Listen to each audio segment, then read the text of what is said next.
on parle d'un fils, on voit l'obéissance à la parole. Maintenant, lui, il est la parole en tant que père. Et lui-même, là, il obéit à sa parole. Les choses que lui-même avait dit, il s'est fait maintenant fils pour venir accomplir ça. C'est pourquoi tout ce qu'il faisait sur la terre, il disait, j'ai fait ça pour accomplir la parole de mon père. Et il est le Saint-Esprit aujourd'hui parce qu'il habite en nous. Aujourd'hui, il est le Saint. Le même Jésus, le même Dieu, il était le Père dans les jours d'autrefois.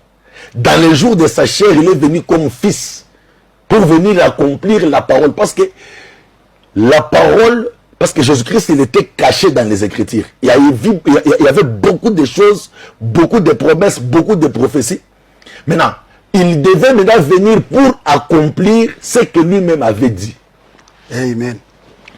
Lorsque l'homme a été livré, lorsque l'homme avait trouvé la mort, c'est Dieu qui avait parlé. Quand l'homme a péché dans les jardins d'Éden, alors Dieu avait privé l'homme la vie éternelle.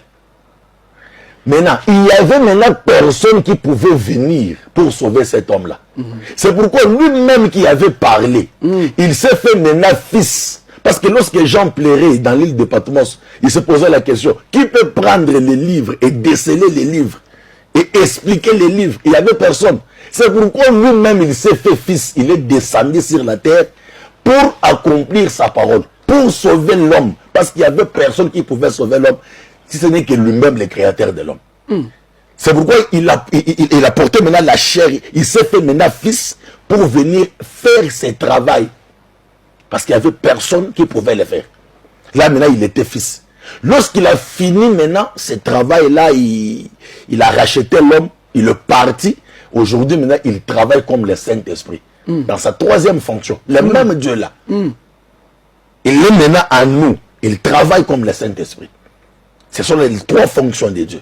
Mais pasteur, une question que beaucoup de gens se posent. Ils disent, lors du baptême de Jésus-Christ, Jean le baptise, la Bible dit, il y a une colombe qui est descendue, l'esprit de sous forme de colombe s'est posé sur lui, et il y a eu une voix au ciel qui a dit, celui-ci est mon fils bien-aimé, écoutez-le.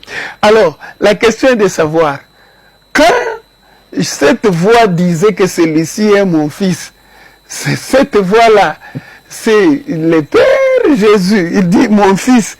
Bon, il n'était pas au ciel. Donc, c'est ça, c'est là où ça vient, d'où vient cette confusion. Avant d'abord d'arriver là-bas, parce que là, ok. Il faut d'abord qu'on le mambo.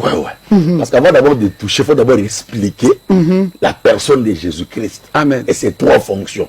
Lorsque les gens vont bien comprendre les fonctions de Jésus-Christ, là maintenant, on va toucher ça. On peut lire Ésaïe, Ésaïe 9, chapitre 6. La Bible dit ceci. Car un enfant nous est né, un fils nous est donné, et la domination reposera sur son épaule.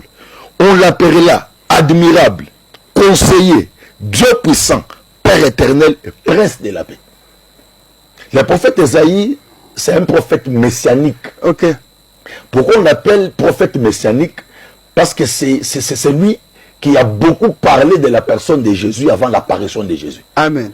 C'est pourquoi on l'appelle qu'il est un prophète messianique. Il nous a beaucoup expliqué sur la mission de Jésus avant même l'apparition de Jésus. Amen. Parce qu'un prophète, lorsqu'il vous parle, un prophète, il vous parle dans le passé, le présent et le futur. Maintenant, Ésaïe ici, lui n'avait pas vu Jésus.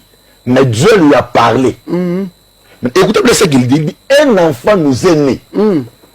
Quand la Bible parle d'un enfant, on voit d'abord l'aspect physique. Ok. Jésus, c'est un enfant. Un fils nous est donné. Là, maintenant, on parle de Christ. Parce qu'un enfant nous est né, c'est le fils de Marie, le Jésus, fils de Marie. Un fils nous est donné, c'est la colombe qui était descendue sur l'épaule de Jésus lors du baptême. C'est le jour où le fils a été donné. Mais l'enfant était né lorsque Marie avait accouché. Maintenant, le fils a été donné le jour du baptême lorsque la colombe est descendue sur l'épaule. C'est le jour que Christ est entré en Jésus. Mais il dit, cet enfant-là, la domination sera sur son épaule. Parce que la charge de toute l'humanité sera sur son épaule. Et on l'appellera